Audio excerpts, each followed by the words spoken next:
Hello everyone. कैसे हैं आप सब? तो इस वीडियो में हम लोग कंटिन्यू करेंगे अपना इंडस्ट्रियल सेफ्टी क्रैश कोर्स को, जो कि 28 वीडियो होने वाला है हमारा इस सीरीज का, है ना। 28वां पार्ट, जिसमें हम लोग डिस्कशन कर रहे हैं कन्फाइंड स्पेस सेफ्टी को। तो प्रीवियस वीडियो में हम लोगों ने डिस्कशन किया था कन्फाइंड स्पेस होता क्या है, कन्फाइंड स्पेस में क्या क्या मौजूद खतरे होते हैं, और कन्फाइंड स्पेस के एग्जांपल्स को भी हम लोगों ने डिस्कशन किया था प्रीवियस वीडियो में। तो अभी उसी को कंटिन्यू करेंगे हम। आज हम लोग डिस्कशन कर लेते हैं फर्दर जो भी अपना कन्फाइंड स्पेस का आगे का स्लाइड्स है चैप्टर में। तो चलिए शुरू करते हैं वीडियो को। तो आज हम लोगों ने देखना है कि कन्फाइंड स्पेस में कुछ जहरीली गैसें होती हैं। ठीक, कुछ जहरीली, टॉक्सिक और पॉइजनस गैसेस होती हैं। तो वो कौन कौन सी गैसें हैं? ठीक, तो उसको हम लोग डिस्कशन करेंगे अभी। चलिए। The most common toxic chemical in confined space fatalities are hydrogen sulphide and carbon monoxide. ठीक, यहाँ पे बोला गया है कंफाइंड स्पेस के अंदर आपको टॉक्सिक गैस के रूप में, टॉक्सिक केमिकल के रूप में हाइड्रोजन सल्फाइड और कार्बन मोनोऑक्साइड जैसी जहरीली गैसें प्राप्त होती हैं, जो कि हमारे स्वास्थ्य के लिए हानिकारक है। अगर इन गैसेस के एक्सपोजर में कोई भी व्यक्ति आता है तो उस व्यक्ति का हेल्थ तुरंत खराब हो जाएगा और उसको कई फैटेलिटीज हो सकती है ना। सो हाइड्रोजन सल्फाइड क्या है, इसको भी देख लेते हैं। तो hydrogen gas is commonly found in sewers and can be instantly fatal and higher level in a confined space. यानी बोला गया है कि कन्फाइंड स्पेस गैस जो है आपको ज्यादातर कहाँ मिलेगा? सीवर पाइपलाइंस में, गटर्स में मिलेगा। ठीक, गटर भी एग्जाम्पल है कन्फाइंड स्पेस का। सो वहां पे हमें hydrogen sulphide H2S gas commonly मिलता है, आम तौर पर मिलता है। ठीक, और इसके कांटेक्ट में आने से instantly fatal accidents higher levels के होते हैं। यानी हाइड्रोजन सल्फाइड जो गैस है ये बहुत ही खतरनाक गैस होती है। ठीक, और इस गैस के कांटेक्ट में अगर कोई भी पर्सन, कोई भी व्यक्ति आता है तो उसको तुरंत कोई ना कोई फैटेलिटी हो सकती है। क्लियर? अभी हाइड्रोजन सल्फाइड के बारे में कुछ और आपको मैं बेसिक बता देता हूँ। तो हाइड्रोजन सल्फाइड, सबसे पहले तो ये हाईली टॉक्सिक गैस होता है। अगर कोई आपसे पूछे हाइड्रोजन सल्फाइड के बारे में आप क्या जानते हैं, तो आप बताइएगा हाइड्रोजन सल्फाइड एक बहुत ही खतरनाक गैस है और बहुत ही जहरीला गैस है, हाईली टॉक्सिक। क्लियर? इसका कम मात्रा भी हमारे शरीर में कुछ फैटिलिटी या फिर हेल्थ इफेक्ट कर सकता है, पहुंचा सकता है। हाइड्रोजन सल्फाइड कलरलेस और ऑर्डरलेस गैस होता है। यानी इसका कोई कलर नहीं है और कोई सुगंध नहीं है, ऑर्डरलेस।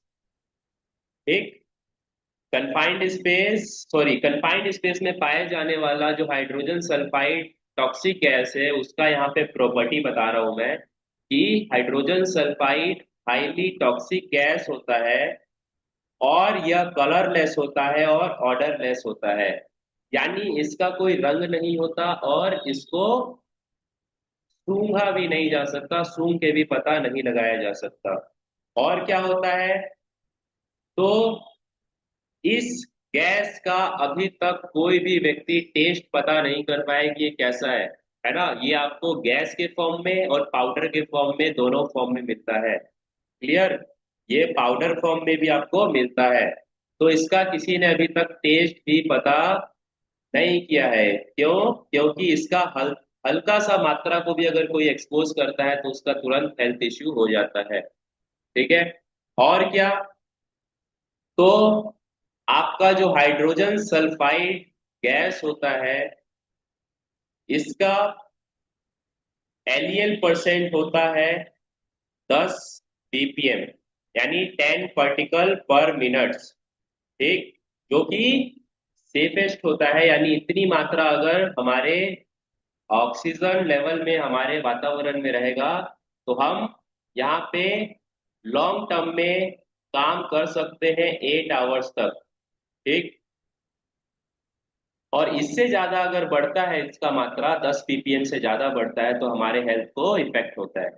10 ppm यानी पार्टिकल पर मिलियंस, यानी हाइड्रोजन सल्फाइड जो गैस है वो अगर 10 पार्टिकल पर मिलियन से ज्यादा हुआ हमारे ऑक्सीजन या हमारे वातावरण में, तो ये हमारे लिए क्या है? खतरनाक है। अगर 10 ppm तक है या फिर उससे कम है तो ये हमारे लिए सेफेस्ट है, लेकिन ज्यादा सेफेस्ट नहीं है। यहाँ पे हम 8 घंटे तक ही काम कर पाएंगे, 8 घंटे तक ही इसका एक्सपोजर ले पाएंगे। क्लियर। तो ये आपको मैंने एक्स्ट्रा बता दिया है, इसको ध्यान रखिएगा। नेक्स्ट है, जो कि जहरीली गैस हमें कन्फाइंड स्पेस में मिलती है, प्राप्त होती है, जो कि हमारे सेहत के लिए खराब है, हानिकारक है। उसका नाम है कार्बन मोनोऑक्साइड, जिसका साइंटिफिक नेम है CO। ठीक। Carbon monoxide. सो क्या है ये? तो carbon monoxide comes from operating internal combustion and propane powered engine in और नियर कन्फाइंड स्पेस। यानी हमें कार्बन मोनोऑक्साइड कहाँ मिलेगा? तो ये किसी कंबशन से मिलेगा। कैसे कंबशन? तो किसी पावर इंजन के थ्रू निकलने वाले जहरीले धुएं के रूप में मिल सकता है, या फिर उससे निकलने वाला जो भी प्रोपेन है उसके कॉन्टेक्ट से ये हमारा कंबशन होगा, तो कार्बन मोनोऑक्साइड प्राप्त हो सकता है, जो कि हमारे लिए अति जहरीला होता है। ठीक। तो इसके लिए हमें क्या बचने का उपाय है? तो इसके लिए हमें क्या करना होता है? स्काबा का इस्तेमाल करना होता है, सेल्फ कंट्रोल ब्रीथिंग अपार्टस। ये आपका एक रेस्पिरेटरी पीपी होता है। इस रेस्पिरेटरी पीपी का इस्तेमाल करके आप ऐसे जगह पे जाके काम कर सकते हैं जहां पे ये दोनों गैसें मौजूद है। रेस्पिरेटरी पीपीई पहनेंगे तो आपको वहां पे ऑक्सीजन जो है ऑक्सीजन सिलेंडर से प्राप्त हो जाएगा, जिससे कि आप हाइड्रोजन सल्फाइड और कार्बन मोनोऑक्साइड जैसी गैसों से बच जाएंगे। ठीक। चलिए अभी आगे बढ़ते हैं। हमने डिस्कशन किया था कल के वीडियो में कि कन्फाइंड स्पेस में लाइट का कमी होता है। कल हम लोगों ने डिस्कशन क्या किया था? हैजार्ड, कन्फाइंड स्पेस का हैजार्ड डिस्कशन किया था। तो उसमें हम लोगों ने एक हैजार्ड पढ़ा था, क्या? Poor lighting. पढ़ा था ना? पुअर इल्यूमिनेशन और पुअर लाइटिंग। तो उसी का यहाँ पे डिस्कशन किया जा रहा है। अगर कन्फाइंड स्पेस में अंधेरा है, कन्फाइंड स्पेस में रोशनी की कमी है, तो हमें वहां पे काम करने के लिए क्या करना होता है? रोशनी का व्यवस्था करना पड़ता है, लाइट का व्यवस्था करना पड़ता है, लाइट का अरेंजमेंट करना पड़ता है ना। तो उसके लिए जब हम लाइट का अरेंजमेंट करते हैं काम को सेफ्टी से करने के लिए, तो हमें लाइट का जो वोल्टेज है वो कितना होना चाहिए, वही यहाँ पे हमें डिस्कशन करना है इस स्लाइड में। तो ensure adequate illumination inside the confined space, यानी आपको कन्फाइंड स्पेस में काम करने के लिए प्रॉपर इल्यूमिनेशन का व्यवस्था सुनिश्चित करना होता है। इल्यूमिनेशन का मतलब होता है यही, लाइटिंग। ठीक। Good lighting. ठीक। प्रॉपर इल्यूमिनेशन का मतलब होता है गुड लाइटिंग कंडीशन।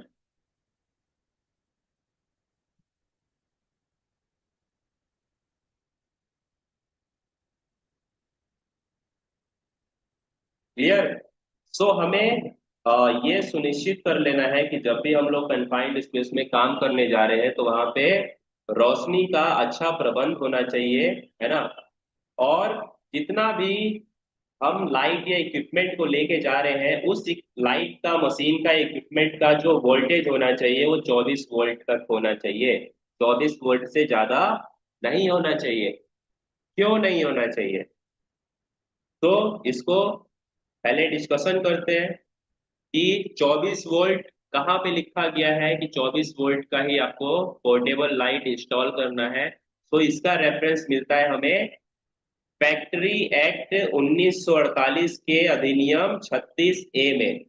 यानी रेफरेंस 36A कहता है, कंपनी एक्ट 1948 का, कि आपको कन्फाइंड स्पेस के अंदर 24 वोल्ट का ही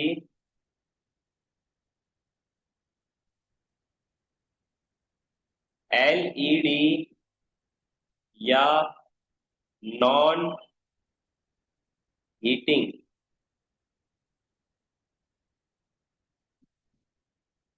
बल्ब का इस्तेमाल करना है।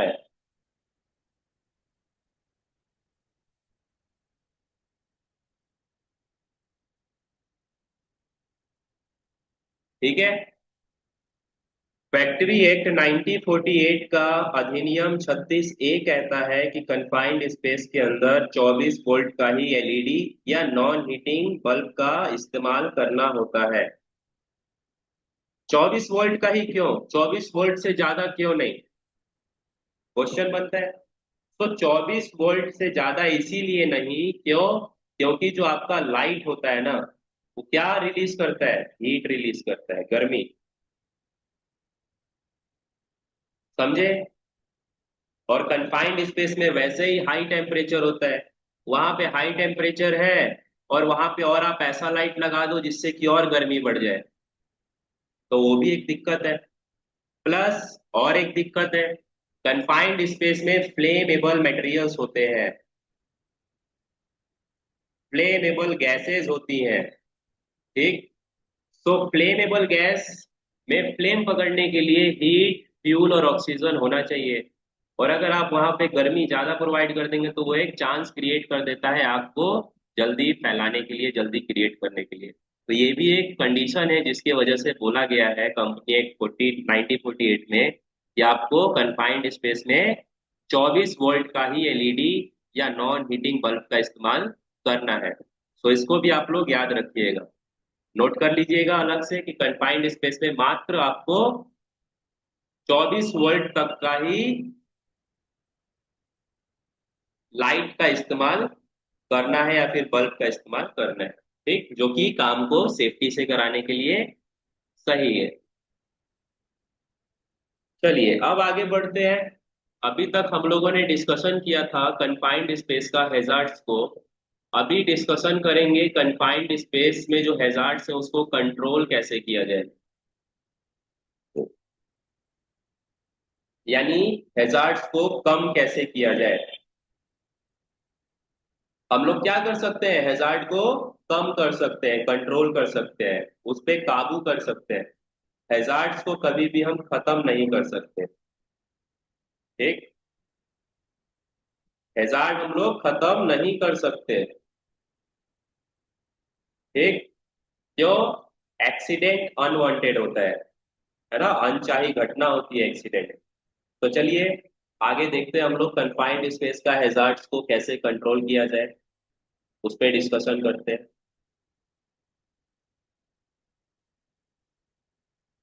सबसे पहला कंट्रोल है कंफाइंड स्पेस में काम कराने के लिए सेफ सिस्टम ऑफ वर्क को अपनाना। इसको हम शॉर्ट फॉर्म में SSW भी बोलते हैं। यानी काम कराने के लिए सही तरीके का इस्तेमाल कीजिए, सुरक्षित तरीके का, सही मेथड का इस्तेमाल कीजिए जिससे कि आपका काम सुरक्षित तरीके से कंप्लीट हो जाए। और सेफ सिस्टम ऑफ वर्क को तैयार करने के लिए हम लोग रिस्क असेसमेंट का मदद लेते हैं। रिस्क असेसमेंट क्या है? तो रिस्क असेसमेंट एक रिटर्न और लीगल डॉक्यूमेंट होता है जिसके द्वारा हम किसी भी कार्य को सुरक्षित तरीके से करने के लिए तैयार करते हैं। एक सेकेंड, कॉल आ रहा है ना। हेलो।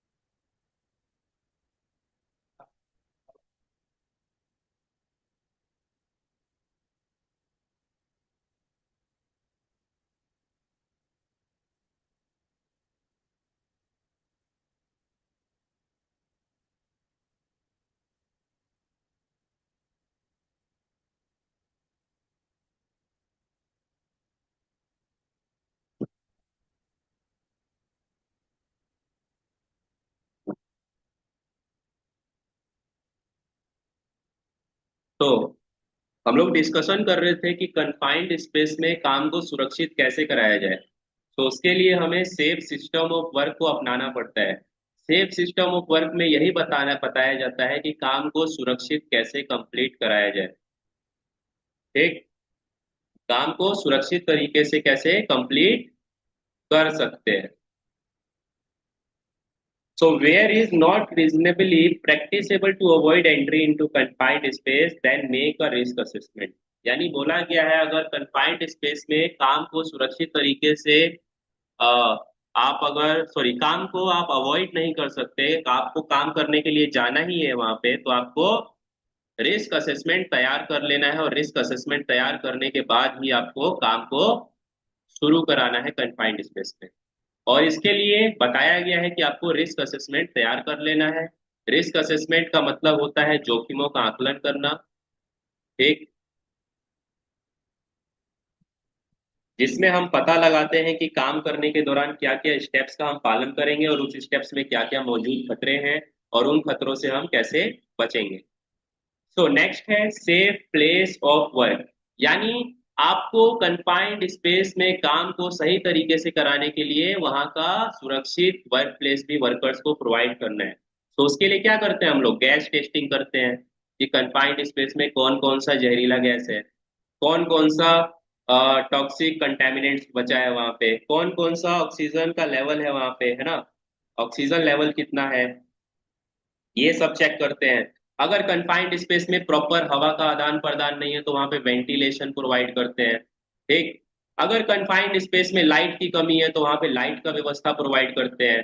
कंफाइंड स्पेस में कोई जहरीला गैस है तो उसके लिए वर्कर्स को रेस्पिरेटरी पीपीई देते हैं, है ना। तो ये सारा आपको व्यवस्था करना होता है ताकि आपका वर्क प्लेस जो है सेफ रहे और आपका जो व्यक्ति है, एंट्रेंट है, वो सेफ एंट्री करे और अपना काम को परफॉर्म करके वापस सुरक्षित आ जाए बाहर। क्लियर। नेक्स्ट है सेफ वर्क इक्विपमेंट। यानी काम को कराने के लिए सेफ वर्क इक्विपमेंट भी प्रोवाइड करना है। जैसे permit the use of the safest work equipment possible, for example low voltage electric. अगर आप कंफाइंड स्पेस में काम कराने के लिए इलेक्ट्रिसिटी का व्यवस्था ले रहे हैं, जैसे लाइट का व्यवस्था कर रहे हैं, तो सेफ लाइट का इक्विपमेंट का इस्तेमाल करना है। जैसे वहां का वोल्टेज 24 वोल्ट से ज्यादा नहीं होना चाहिए, वहां पे आपको बैरिकेशन करके रखना है। पीपीज जो वर्कर को दे रहे हैं उसका कंडीशन अच्छा होना चाहिए, उसका स्टैंडर्ड्स अच्छा होना चाहिए, है ना।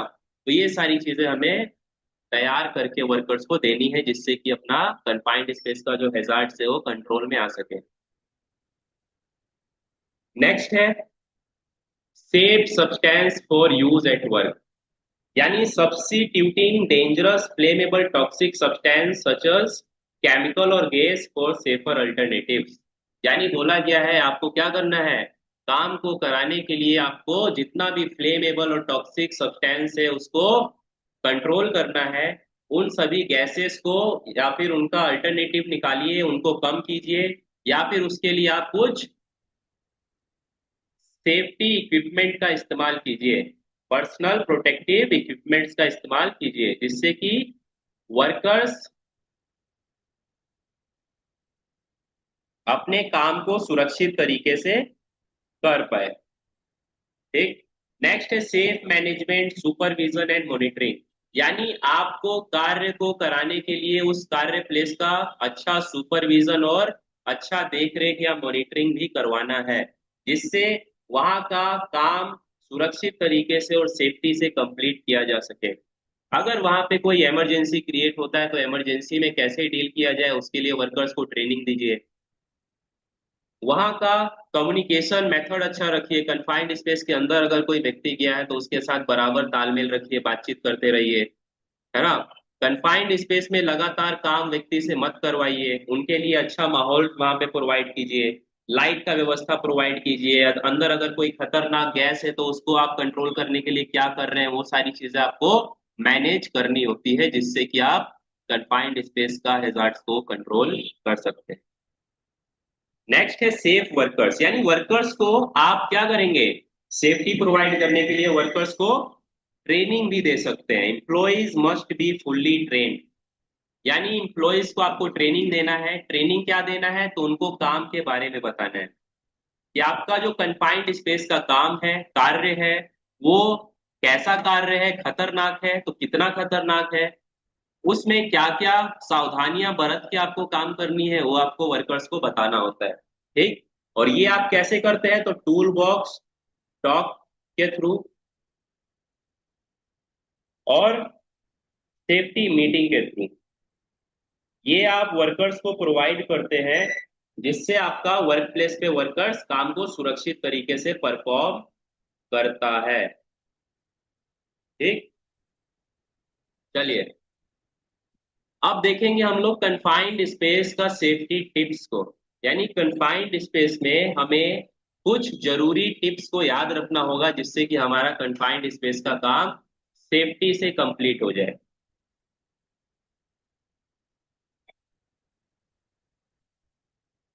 ठीक। सबसे पहला पॉइंट जो है वो यहाँ पे बोल रहा है,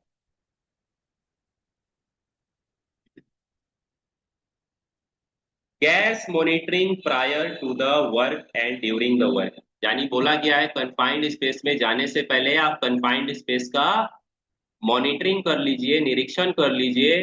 किसका निरीक्षण, वहां पे जितनी भी गैसेस हैं उसका। कौन कौन सी गैसें हैं, तो पहला तो ऑक्सीजन, ऑक्सीजन लेवल को जांच कर लीजिए। दूसरा, वहां पे जितना भी टॉक्सिक और जहरीला गैस है उसको भी जांच कर लीजिए कि वहां पे कौन कौन सा गैस है ना। कार्बन मोनोऑक्साइड है, हाइड्रोजन है, अमोनिया है, मीथेन है, प्रोपेन है, ब्यूटेन है, कौन कौन सा जहरीला गैस है वो पता कर लीजिए। और जहरीला गैस है तो कितनी मात्रा में है ये भी पता कर लीजिए। और ये पता करने के लिए हम लोग गैस मॉनिटरिंग करते हैं। गैस मॉनिटरिंग बोलिए या फिर उसको आप गैस टेस्टिंग बोलिए, ये हम लोग कन्फाइंड स्पेस में घुसने से पहले कर लेते हैं। इसका मेजरमेंट हम लोग कर लेते हैं, गैस टेस्टिंग। ठीक। सेकंड है provide ventilation prior to the work and during the work.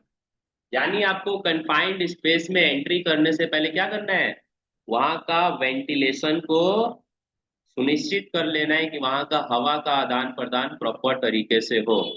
ठीक। तो उसके लिए हम लोग क्या करते हैं, कुछ अल्टरनेटिव सेफ्टी इक्विपमेंट्स का इस्तेमाल करते हैं। जैसे आपके सामने स्क्रीन पर ये इमेज है, इसको बोला जाता है जेट एयर ब्लोअर। इस जेट एयर ब्लोअर के माध्यम से हम क्या करते हैं, कन्फाइंड स्पेस में वेंटिलेशन प्रोवाइड करते हैं।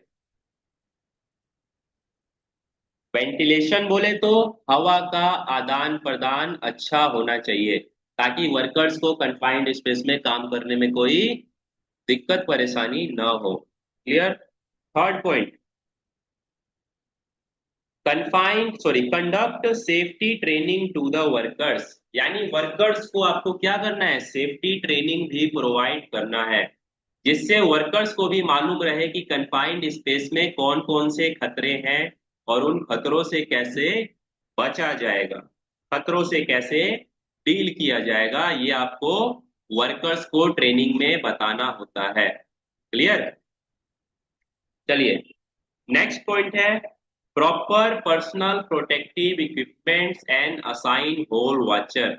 आपको बोला गया है कि कंफाइंड स्पेस में काम कराने के लिए सूटेबल पर्सनल प्रोटेक्टिव इक्विपमेंट्स का इस्तेमाल करना चाहिए। इसका इस्तेमाल करेंगे तो क्या होगा, हम लोग खतरों से बचे रहेंगे। ठीक। और क्या बोला गया है आपको, होल वॉचर का असाइन करना होगा वहां पे। असाइन का मतलब होता है लागू कराना है, होल वॉचर को वहां पे प्रोवाइड करना है।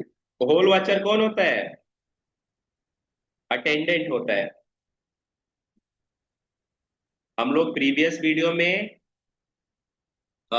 डिस्कशन किए थे कन्फाइंड स्पेस का अटेंडेंट। अटेंडेंट को ही होल वॉचर बोलते हैं। होल वॉचर का क्या काम है, तो होल वॉचर का काम है कि कन्फाइंड स्पेस में जो भी व्यक्ति काम करने के लिए गया है उस व्यक्ति का सारा डेटा रखे, उसका अटेंडेंस रखे, उसका टाइमिंग नोट करके रखे और उसके साथ कम्युनिकेशन करता रहे और इमरजेंसी में रिस्पॉन्स दे। ये काम होता है होल वॉचर का या फिर अटेंडेंट का। तो इसका भी हमें प्रोविजन करना पड़ेगा जब भी कंफाइंड स्पेस में काम होगा। नेक्स्ट है prepare safety sign and conduct head count. यानी बोला गया है वर्क प्लेस पे कंफाइंड स्पेस में जहां भी काम होगा वहां पे आपको सेफ्टी साइन बोर्ड लगाना है। ठीक, सेफ्टी साइन बोर्ड जैसे कि आपके सामने ये यहाँ पे इमेज है ना, ये क्या है, सेफ्टी साइन है। इस तरीके से आपको साइन बोर्ड लगा देना है ताकि लोगों को पता रहे कि यहाँ पे कंफाइंड स्पेस है। और कंफाइंड स्पेस क्या है, डेंजर है, खतरा है, खतरनाक है। और इसमें काम करने के लिए हमें परमिट का जरूरत है, इसमें आप बिना परमिशन के मत जाइएगा। ठीक, तो इस तरीके से साइन बोर्ड लगा देना है। और क्या करना है, हेड काउंट करना है।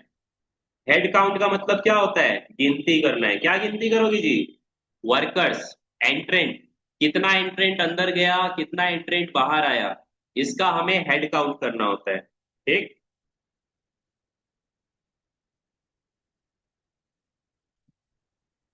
ठीक, कितने एंट्रेंट अंदर गए कितने एंट्रेंट बाहर आए उसका हमें हेड काउंट भी रखना पड़ता है। और ये जिम्मेदारी किसकी है, होल वॉचर की जिम्मेदारी बनती है ये। अगला है emergency preparedness and plan drill and rescue equipment. बोला गया है कंफाइंड स्पेस में काम कराने से पहले आपको वहां का इमरजेंसी प्रिपरेशन कर लेना है। इमरजेंसी प्रिपरेशन के दौरान आपको क्या करना है, इमरजेंसी प्लानिंग कर लेनी है। प्लानिंग इन द सेंस, अगर कंफाइंड स्पेस में कुछ अनचाहा घटना होता है तो उस कंडीशन में कैसे डील करना है, उस घटना से कैसे वर्कर्स को बचाया जाए उस कंडीशन में, ये सारा आपको प्लानिंग कर लेना है। और उसका एक ड्रिल भी कर लेना है, ड्रिल बोले तो प्रैक्टिस। और रेस्क्यू इक्विपमेंट्स का भी प्रोविजन कर देना है। रेस्क्यू इक्विपमेंट में कैसा रेस्क्यू इक्विपमेंट आता है, तो ट्राइपॉड, जो कि आपके सामने यहाँ पे लगा हुआ है, इसको बोलते हैं ट्राइपॉड। देखिए यहाँ पे ये जो लगा हुआ है ट्रायंगुलर, इसको बोलते हैं ट्राइपॉड, जो कि कंफाइंड स्पेस का रेस्क्यू इक्विपमेंट है। इसमें देखेंगे ट्राइपॉड है और ट्राइपॉड में एक पुली लगा हुआ है। इस पुली से एक वायर रोप कनेक्टेड है। अब ये वायर रोप किस काम में आता है, तो ये वायर रोप से व्यक्ति को अंदर या ऊपर अंदर या बाहर खींचा जाता है। ठीक, इसी ट्राइपॉड के कनेक्शन के थ्रू व्यक्ति अंदर जाता है और अपना काम करके वापस इसी ट्राइपॉड के मदद से वापस भी आता है। ठीक, और अगर कोई दुर्घटना हो जाती है तो इसी ट्राइपॉड का मदद करके व्यक्ति को खींचा जाता है ऊपर की तरफ। तो ये सारे टिप्स को आप लोग याद रखिएगा, 6 टिप्स मैंने बताया। ये टिप्स आपको कन्फाइंड स्पेस का कार्य कराने में हेल्प करता है, मदद करता है। क्लियर। नेक्स्ट है अपना एयर टेस्टिंग। यानी कंफाइंड स्पेस में हमें क्या करना होता है जी, एयर टेस्टिंग करना होता है। अभी हम लोगों ने डिस्कशन किया ना, एयर टेस्टिंग को और क्या बोलते हैं, गैस टेस्टिंग। क्या बोलते हैं, तो गैस टेस्टिंग भी बोलते हैं।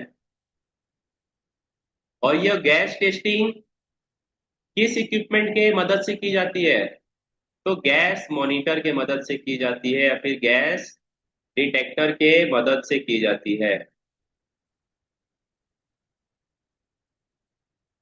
ठीक है, अभी देख लेते हैं एयर टेस्टिंग क्यों करना होता है। तो एयर टेस्टिंग का पर्पस क्या है, सो ensure air is free from toxic and flammable gases and has adequate oxygen.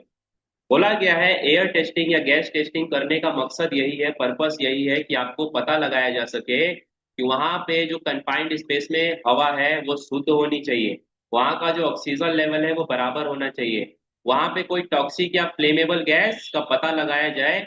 इसके लिए हम लोग गैस टेस्टिंग या एयर टेस्टिंग करते हैं। अब इसका प्रोसेस क्या है? तो conducted by a competent person with a calibrated gas detector. यानी गैस टेस्टिंग करने के लिए हमें एक तो कॉम्पिटेंट पर्सन का जरूरत होता है, जिसको कि गैस टेस्टिंग मेथड के बारे में पूरी जानकारी होती है, और यह व्यक्ति गैस डिटेक्टर के माध्यम से यह पूरा प्रोसेस अपना करता है। अगला है कंटिन्यूअस मॉनिटरिंग। रिक्वायर्ड कंडीशंस में चेंज ड्यूरिंग वर्क और एज अ वर्क प्रिकॉशन। अभी बोला गया है गैस टेस्टिंग आपको क्या करना है, कंटिन्यू रखना है। कंटिन्यू बोले तो बार बार, बार बार आपको गैस टेस्टिंग गैस मॉनिटरिंग करते रहना है। क्यों करते रहना है, क्या पता कभी कौन सी गैस लीक हो जाए, है ना। क्योंकि आपको कंफाइंड स्पेस में वर्कर्स को लगातार काम नहीं कराना होता, है ना। समय समय पर वर्कर्स को बाहर बुलाना होता है वापस। कंफाइंड स्पेस से कंफाइंड स्पेस में से वर्कर्स को बाहर बुलाना होता है। कितने समय में बुलाना होता है, तो ये याद रखिएगा 45 मिनट में। कन्फाइंड स्पेस में अगर कोई व्यक्ति एंटर किया है तो उसको 45 मिनट के अंदर एग्जिट कर जाना है उस कन्फाइंड स्पेस में। और जब व्यक्ति दोबारा एंट्री करेगा कन्फाइंड स्पेस में, तो एंट्री करने से पहले दोबारा कन्फाइंड स्पेस का गैस टेस्टिंग कर लेना है, ठीक। ये बात याद रखिएगा आप सभी जो भी वीडियो देख रहे हैं, ठीक। ये पॉइंट को नोट कर लीजिएगा, बहुत इंपॉर्टेंट पॉइंट है। कन्फाइंड स्पेस में व्यक्ति को 45 मिनट तक ही काम कराना है। 45 मिनट के बाद कन्फाइंड स्पेस से व्यक्ति को बाहर बुला लेना होता है। और जब व्यक्ति दोबारा जाएगा कन्फाइंड स्पेस में, तो दोबारा कन्फाइंड स्पेस का गैस टेस्टिंग होता है, ठीक। ये बात याद रखिएगा। आप इमेज में देखिए, यहाँ पे कन्फाइंड स्पेस का टेस्टिंग चल रहा है। एक व्यक्ति के हाथ में गैस मॉनिटर है, गैस डिटेक्टर है, और वो कन्फाइंड स्पेस का गैस को डिटेक्ट कर रहा है, ठीक। और एक चीज मैं आप सभी को बता देना चाहूंगा, जो कि आपके लिए बहुत जरूरी है इस चैप्टर के लिए, उसको भी नोट डाउन कर लीजिएगा आप लोग। अगर कोई आपसे पूछता है कन्फाइंड स्पेस में गैस टेस्टिंग कितने लेवल्स में होती है, क्वेश्चन भी लिख देता हूं मैं। कन्फाइंड स्पेस में गैस टेस्टिंग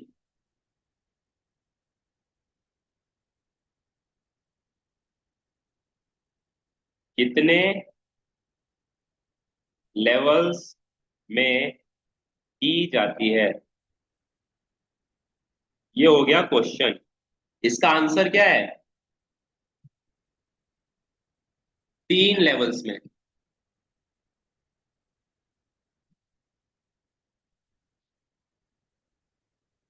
3 लेवल्स में क्यों? तो आपके सामने एक इमेज है, यहाँ पे देखेंगे, ये कॉर्नर में एक इमेज है आपके सामने। आपको शायद क्लियर दिख रहा हो या ना दिख रहा हो, मैं यहाँ पे बताता भी चलूंगा। कन्फाइंड स्पेस में कई तरीके की गैसें होती है जो कि जहरीली होती है, और कुछ गैसें ऐसी होती हैं जो कि हवा से हल्की होती है। कुछ गैसें ऐसी होती है जो कि हवा से हल्की होती है, और कुछ गैसें ऐसी होती है जो कि हवा से भारी होती हैं, और कुछ गैसें ऐसी होती है जो कि हवा के समान होती हैं। तो इसीलिए हमें गैस टेस्टिंग 3 लेवल्स में करना होता है। लेवल 1 का गैस टेस्टिंग, लेवल 2 का गैस टेस्टिंग, और लेवल 3 का गैस टेस्टिंग। यानी 3 लेवल्स में हमें गैस टेस्टिंग कन्फाइंड स्पेस का करना होता है। क्यों करना होता है, मैंने आपको बता दिया कि जो भी जहरीली गैसें होती हैं वो हवा के रूप में होती हैं, और हवा हमारे वातावरण में होगा तो हवा से भारी भी गैसें होती हैं और हवा से हल्की भी गैसें होती हैं और हवा के समान भी गैसें होती हैं। ठीक। तो यहाँ पे भी आपको इमेज में दिखाया जा रहा है, ये है आपका लेवल 1, ये है आपका लेवल 2 और ये है आपका लेवल 3। यानी 3 लेवल्स में गैस को टेस्ट किया गया है। लेवल 1 में मीथेन गैस है जो कि लाइटर देन एयर है, यानी हवा से हल्की है। कार्बन मोनोऑक्साइड है जो कि हवा के समान होती है। हाइड्रोजन सल्फाइड गैस है जो कि हवा से भारी होती है, हैवियर टू एयर। क्लियर। सो इसीलिए हमें 3 लेवल्स में गैस टेस्टिंग करनी होती है ताकि सभी गैसेस के बारे में पता लगाया जा सके, है ना। तो चलिए इतना ही था, नेक्स्ट बढ़ते हैं अगले स्लाइड में। गैस टेस्टिंग डिवाइस, यानी गैस टेस्टिंग के लिए हमें कौन कौन सा गैस टेस्टिंग डिवाइस का इस्तेमाल करना है। तो किसका इस्तेमाल करना होता है जी? गैस डिटेक्टर का, जो आप यहाँ इमेज में देखेंगे ये इस व्यक्ति के हाथ में है, इसको बोलते हैं गैस डिटेक्टर। और गैस टेस्टिंग करता कौन है? तो ऑथराइज गैस टेस्टिंग वर्कर, यानी इसके लिए एक अलग से व्यक्ति होता है। ठीक। इसके लिए अलग व्यक्ति असाइन किया जाता है जो कि कन्फाइंड स्पेस में गैस टेस्टिंग करता है, कैलिब्रेटेड गैस टेस्टिंग डिवाइस के मदद से। ठीक। यानी गैस टेस्टिंग डिवाइस या फिर गैस डिटेक्टर डिवाइस के मदद से क्या करता है? गैस टेस्टिंग करता है। ठीक। अब गैस टेस्टिंग में हमें क्या क्या चीज का टेस्टिंग करना होता है? तो test the atmosphere in the following order, यानी आपको देखना होता है वहां पे ऑक्सीजन कितने लेवल्स की है, कंबस्टेबल गैस कितना है, और टॉक्सिक गैस का लेवल कितना है। ठीक। ऑक्सीजन हमें चेक करना है, तो ऑक्सीजन कितना होना चाहिए? 19.5 से 23.5% होना चाहिए, तो सेफ है। कंबस्टेबल गैस कितना होना चाहिए?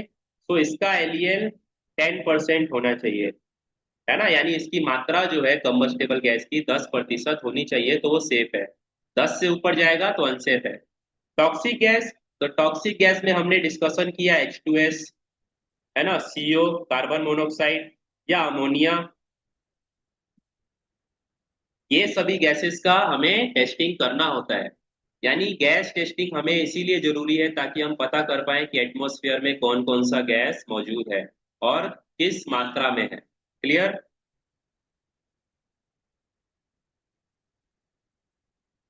आप इमेज में भी देख पा रहे होंगे गैस टेस्टिंग हो रही है। ये है आपका गैस डिटेक्टर या गैस मॉनिटर या गैस टेस्टिंग डिवाइस, आप कुछ भी बोल लीजिए। इसी के मदद से हम लोग कन्फाइंड स्पेस में गैस टेस्टिंग करते हैं। ठीक। और ये कन्फाइंड स्पेस में एंट्री करने से पहले किया जाता है।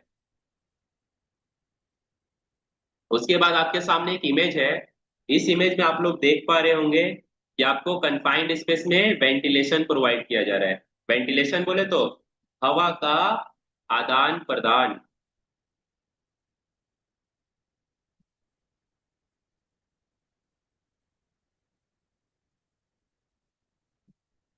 हवा का आदान प्रदान किया जा रहा है, किसके मदद से किया जा रहा है?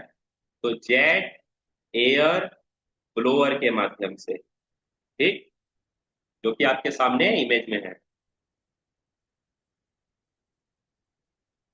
चलिए, अब कन्फाइंड स्पेस में काम को कराने के लिए कुछ सेफ्टी इक्विपमेंट्स होता है, तो सेफ्टी इक्विपमेंट्स आपका इमेज में दिखाया गया है। सबसे पहला है फुल बॉडी हार्नेस बेल्ट, ये है आपके सामने। इस बेल्ट को लगा के वर्कर को अंदर भेजना है। दूसरा है मूवेबल फेंसेस, यानी यहाँ पे आपको बैरिकेशन कर देना है, फेंसिंग लगा देना है। फेंसिंग बोले तो घेराबंदी कर देनी है।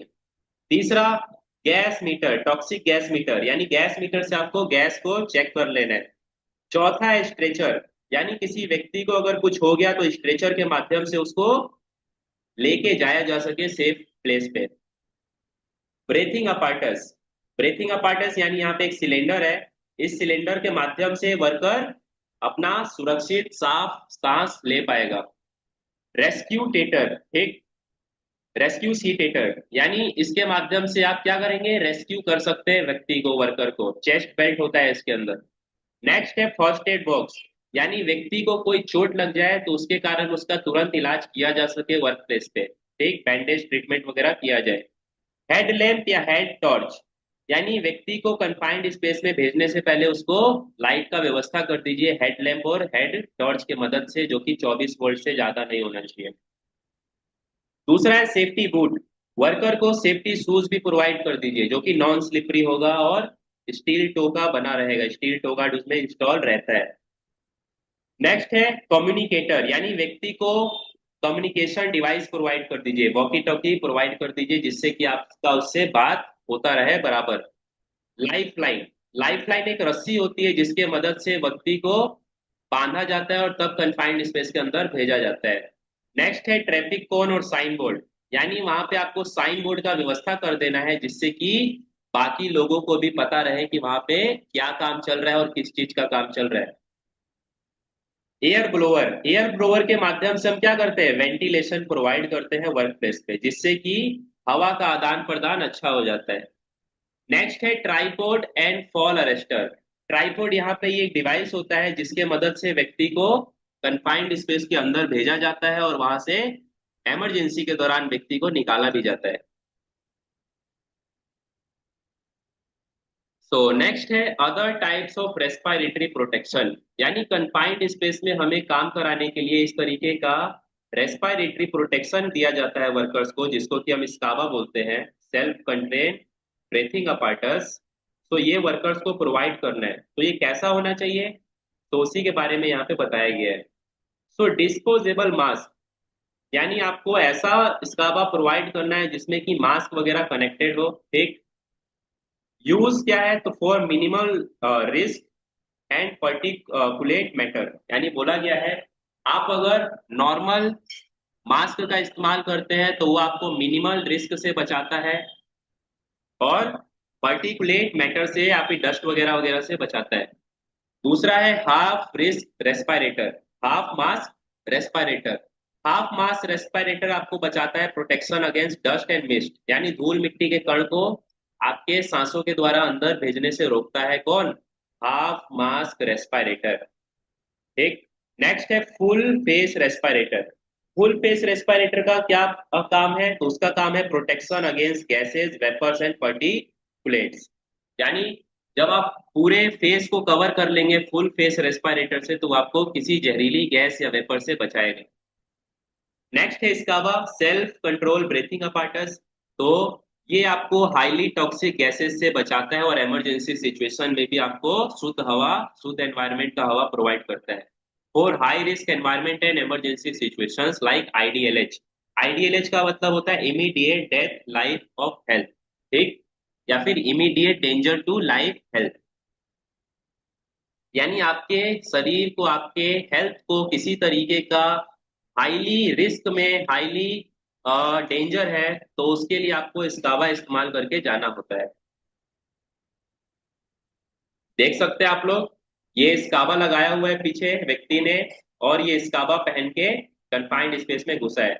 इसकावा में एक सिलेंडर होता है जिसमें कि ऑक्सीजन होता है और वो सिलेंडर का जो पाइपलाइन है आपके मास्क से कनेक्टेड होता है जो कि आपने चेहरे पे लगाया है और उसी के थ्रू आप शुद्ध हवा लेते हैं, ठीक। अब आता है स्पेशल टूल्स एंड टैकल्स, यानी आपको कंफाइंड स्पेस में काम कराने के लिए क्या क्या स्पेशल टूल्स एंड टैकल या लाइटिंग की कंडीशन चाहिए होती है। तो non sparking tool, essential where flammable और एक्सप्लोजिव एटमॉस्फेयर आर प्रेजेंट, यानी जहां पर ज्वलनशील पदार्थ या फिर आग लगने का खतरा ज्यादा होता है तो वहां पे हम लोग नॉन टॉक्सिक या नॉन स्पार्किंग टूल का इस्तेमाल करते हैं जिससे कि चिंगारी वगैरह ना निकले, जिससे कि आग लगने का खतरा कम हो। Protected lighting, use specially protected lighting to prevent ignition risk, यानी आपको वर्क प्लेस पे कंफाइंड स्पेस में अगर काम कराना है तो वहां पे लाइट का व्यवस्था सुटेबल होना चाहिए और कितना होना चाहिए, 24 वोल्ट का लाइट होना चाहिए। Electric short precaution, so employ extra low voltage equipment and residual current device in certain confined space, यानी confined space के अंदर अगर इलेक्ट्रिक शॉक से बचना है तो उसके लिए हमें लो वोल्टेज इलेक्ट्रिसिटी इक्विपमेंट का इस्तेमाल करना है। क्लियर। अभी कंफाइंड स्पेस में इमरजेंसी रेस्क्यू प्लानिंग की जानी चाहिए। इमरजेंसी रेस्क्यू प्लानिंग क्यों करनी चाहिए? ताकि वर्कर्स अगर किसी दुर्घटना का शिकार हो जाते हैं तो तुरंत उनको रेस्क्यू किया जा सके। ठीक। तो इमरजेंसी प्लानिंग में क्या क्या प्लानिंग की जाती है, तो वही यहाँ पे इस पॉइंट में, इस स्लाइड में डिस्कशन करेंगे पॉइंट टू पॉइंट। सबसे पहले develop procedure tailor to the confined space nature risk and emergency scenario. यानी आपको सबसे पहले प्रोसीडर को डेवलप करना है, जिसमें आपको पता करना है कि कन्फाइंड स्पेस कैसा कन्फाइंड स्पेस है, कन्फाइंड स्पेस में कितने बड़े लेवल का रिस्क है, और वहां पे क्या क्या इमरजेंसी हो सकती है। ठीक। दूसरा ब्रीथिंग अपार्टस, आपको वर्कर्स को, एम्प्लॉयज को, एंट्रेंट को अप्रूव करना है गुड कंडीशन का ब्रीथिंग अपार्टस। ब्रीथिंग अपार्टस क्या, तो स्काबा